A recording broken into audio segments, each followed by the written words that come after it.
Well, we stayed in when first on Rosedale, and then we moved to the Color Doors, and people that know what the Color Doors know what the Color Doors is. That's the apartments on McGregor right across from the Bayou. But we stayed all over Third Ward, Wichita, Alabama, Rosalie, Winburn, just all over that mud. In like quick 10 years of my life, I went to Lockhart and Turner, you know what I'm saying? And then like when we moved Long Drive in 80, you know, that was like stability for me because, you know, we was in one place for a while.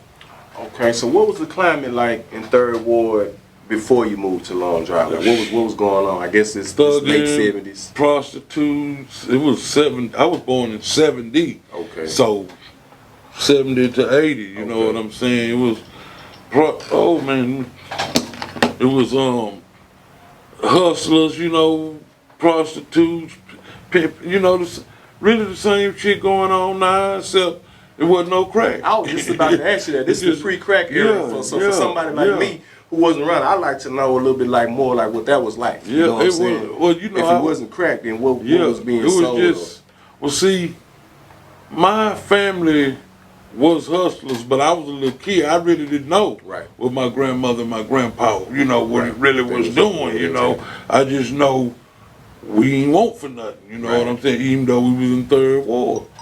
And like every time if I needed something good or we needed something big, I know it was my grandmother, my grandpa would come through. That's all I knew. And then like by the time we moved to Long Drive, it was things changed because now I'm teen. Right. I'm pre-teen. Right. So this is where I realized that I knew from the jump this was gonna be a new era. This is where you remake yourself. So like on some at 10 years old, you already knowing that. Yeah. This is some everybody hate Chris type of shit. You know, I'm knowing. You know, whatever I'm gonna do, however I was over there, I'm finna leave it over there and be somebody different. But I was on the team. You know, I don't know how my mind was working, man. And I always rhymed. My mama would have me making little poems and like for cards like Hallmark or something, but they would be just mine. But she had me, and I'm a little nigga, you know, I don't know nothing about no love or nothing, you know, but I'm rhyming the words. Right. So where you getting the words from? Like if you don't really know about love, like you just. But I know vocab. Just I guess just growing up, just knowing, just not being stupid. I guess I don't know. I can't even remember not knowing how to read. You know what I'm saying? But you know, we had the C-Mac, Hit Mac, Run books. You know what I'm saying with the rhyme. Right. And I was like, oh, that's pretty fly. I can do that. And so then, like, once my mama seen it, she had me doing, like I say, writing poems. It wasn't always love, but it was something cheesy. Right. You know what I'm saying? And I'm like, shit, I don't, you know. So that's probably where you first started seeing that you had an interest in rhyming. Yeah, well, wordplay. I knew I could rhyme. That's all I knew, but it wasn't no rhyme or reason, no pun intended. But one day, I got up, went to school, came home. We used to have a little. What grade you in around this time? I'm in the 4th grade. Okay, so you by. I'm 10. This is right. I'm 9. No, okay, so you still in Third Ward. Yeah. Okay, it's before the transition. Well, see, my birthday in the summer, so I'm in Long Drive. My birthday just ain't came yet. It's 1980. Okay. You know what I'm saying? So you had already moved to Long Drive, so you about to be 10. Yeah, I was gonna be 10. I got you. And man, cause see, we stayed right around. I went to Cornelius, and the Cornelius is on the same street as Hardman. And anyway, man, I came home, and we had a radio on the bar. Kitchen, you know, we had a straight bar, and we had a little box radio, and this song came on, and the dude was like, man, y'all gotta check this out, this dude, I ain't never heard nothing like this here. They say it's called rapping, and that boy played that mud, hip, hop, a hippie to the hippie, the hip, hip, you hop, you don't stop to bang. I'm like, wait a minute, and like, it was so dope, they played it again. Right, on the radio. Yeah, 102 back in this, you know. And so they played it back to back. Back to back. You're recalling the first time you heard rap on the radio. Yeah, Rapper's Delight. Period. That was the first time it was played in Houston. Period. And I remember it blew my mind. And cause they were like talking, you know what I'm saying? I was like, man, they say it's called rapping. Prior to hearing Rapper's Delight, what were you into, and just what were the people around you? What was being listened to? Like, what was being consumed? My uncle, my mama, my auntie, and my grandmother and them, they all was music people. You know, my grandmother had the piano in the living room, in the room you can't go in and out.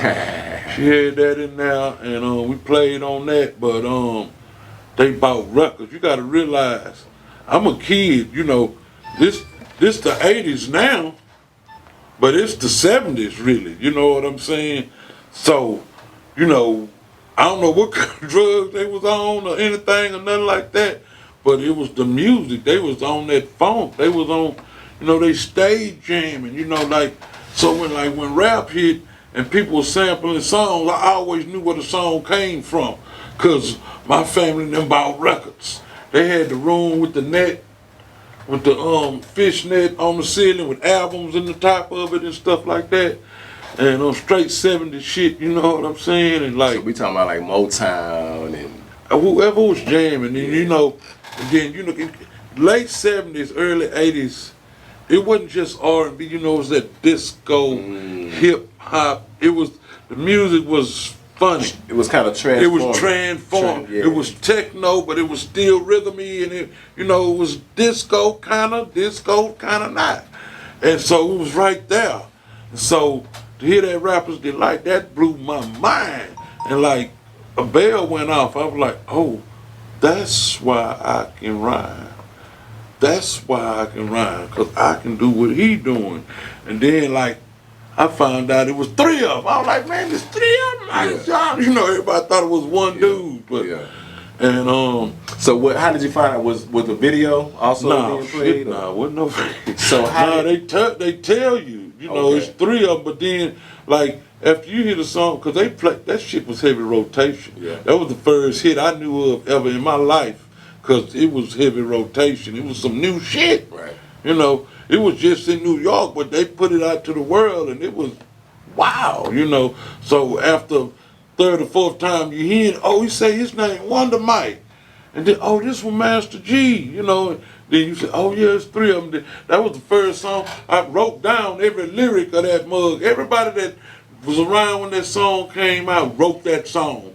Everybody that heard that song when it first come out, they know that song still. Why did everybody write the song down? To learn what they were saying. They wanted to recite that mug, man. Yeah. And that was the only way to do it, because it seemed like they were going so fast. You know, I know, like for me, and that Rapper's Delight, you know what? I was 8. I was in the 4th grade. Yeah, I was 9. We would see. But when we moved out along, my grandmother and them moved to Tropicana Village, which is right by Hardman area. And so we went and stayed with my grandmother. Me and my sister went and stayed with my grandmother till my mama got on her feet. That's when she was getting ready to move in Long Drive. And so that's how I ended up hearing it, because I ran home from school, and man, I can't, like, I'm still tripping off. I remember when I first heard it. And I remember everybody was like, that song, it hit like how June 27 hit, and that's how that one hit. Interesting. Because it was like, that was the first rap song ever. That's crazy, and then that's the first rap song as far as Houston and the world knew, you know what I'm saying? Them dudes in New York was already on. Yeah. They were like, man, they ain't even from New York. Them boys from New Jersey. You know, we were like, what the fuck? So the world is like fascinated that it's rappers, that it's music. It's not that it's music, but it's on the radio for everybody, you know. But New York, where it's coming from, they hate it because them dudes ain't from New York. And then Big Bank Hank stole his verse from what's the guy's name? So New York was probably upset because there's other people in New York that's really actually right. And that's how. Well, I don't know, but I'm figuring that's how they went and got Grandmaster Flash, you know, and put him on Sugar Hill too, and Curtis Blow and all them dudes. But you know, we was hearing those songs too. We, you know, we got the message. We started getting that Curtis Blow, Grandmaster Flash, Sugar Hill gang. Every now and then you get something else, but like then, only how you got something else was DJs. Yeah. You know, because DJs was in the DJ club. Right. And they'll play a record. You'd be like, man, what's that? Because I remember after the Sugar Hill gang, was a song called Your Mama. And I think it's by a group called Wolf Ticket or something like that. But it was, oh, Your Mama. It was a crazy song. And it was these dudes at school in the cafeteria that used to rap. It was two of them. So they used to recite that song every day at lunch. And everybody used to be like, oh, yeah, man. And everybody loved it. And I was like, man, them niggas. I'm like, I was in the writing rhymes then, right? But I never recited them or nothing. Right. I'm like, they loving them, and they don't even know how I write my own rhyme, you know. Right. And I remember one day they did that little thing, and then I just started rapping when they finished. Some little corny rap I had, you know. I'm in elementary school, man. Right. But I remember the last line. I said, and I wrote my own rhyme, and everybody, oh man, oh, they just like, oh, he man, and that was the beginning of my popularity right there. In 4th grade. Yeah. So basically, everybody was really more fascinated about watching the music, you know, seeing what was happening, and you were already on something like, I can do my own thing. Yeah. And then like 5th grade, same shit. We was elementary, you know, it was elementary, man. So by that time, we getting ready to go to Hartman. That's when I was in the long drive for show. Okay. And cause I spent some time in long drive still at Cornelius, you know, in elementary. But when it was time to go to Hartman, that's when I was like, I gotta turn the page. Right. You know, I gotta turn the page. I gotta be known just as a rapper. Right. You know what I'm saying? Period. Whatever it took. And so once you